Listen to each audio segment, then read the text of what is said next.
Drama. We have reached the end of the quarterfinal stages here, and we can confirm that Canada has gone through. A crushing blow to the French team. They went 0-3, and they really needed at least one win. Canada, Marc-Andre Ladouceur, the hero. When we talk about most valuable players, suddenly does Ladouceur not come to the top? Right Should up. Canada win this, he's got to be considered as one of the MVPs. Again, it took a sec out for him to get in position, but once he did get in that position, he was very aware of the chip counts. So was Marvin Rettenmeier. So he played very well. So let's not forget that. Sure, there was a luck factor was There involved. always is a little bit. But he so. then, totally controlled the match and was very aggressive with Marvin, forcing Marvin to take a few time banks. In the other match, Troy Janowski and Loosely. Troy Janowski is such an amazing poker player. Really is. And he might not be known to people all around the world. He's very quiet man, very reserved man. But boy, when it comes to the poker table, they talk about the Mike McDonald stare. This man has a death stare, like Terrifying. very scary. Should be a Bond villain. That's what everyone's saying in this room. Should be a Bond villain, and he'd be an amazing one. But a huge win for Troy Janowski. Again, there was a lot at stake for Troy Janowski as well, which is the best part about this format.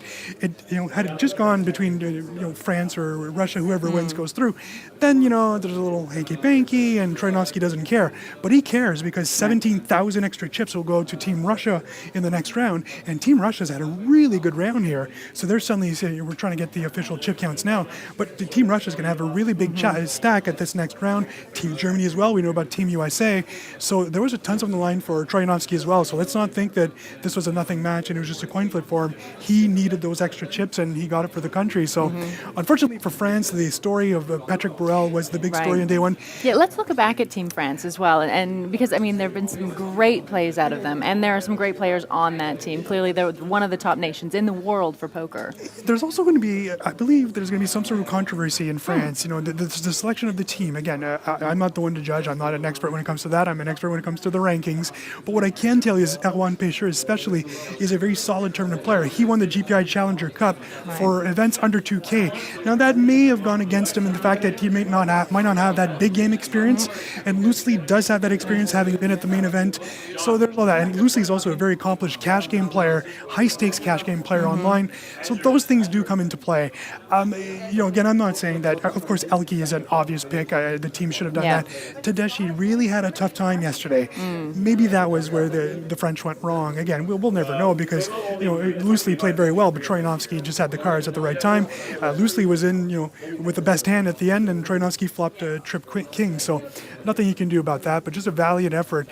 I think, and not because we're both Canadian, but I think watch out for Canada now because this does become, they were dead. They were dead in the water, and then suddenly they're right back in it. 3 members are here. You know that Sorel and Ami Bar are resting at home. When it comes to Six Max play, I will never bet against those two who are now fresh as daisies, and of course these 3 men here. So Canada could suddenly become one of those teams that is in the middle of the mark right now. They won't have as many chips as the others, but again, if I'm putting Andrew Chen, Sorel Mitzi, Jonathan Duhamel on my team, I would not be too disappointed. Great that we get the USA back this afternoon as well. Yeah. The mighty US, whom we've all forgotten about at this moment. But wow, it's going to be just an incredible Six Max competition in a little time, right? Yeah, it's not very far We're not away, even sure. actually. I think we're in about 30 minutes or so. We're going to be coming back in for this Six Max Tag Team semifinal, and it's going to be really fascinating to find out how the teams decide to pick who goes first in the tag team, when to pull them in and out. We've been talking a little bit with some of the people from the other teams, trying to get an idea of their strategy as well. So that's going to be really interesting. What we're going to do right now, though, is go and talk to some of our Team Canada because they are celebrating the fact that they have not been relegated. They are still in it, and they could definitely take this down. Team Canada was going to cheer against France, but that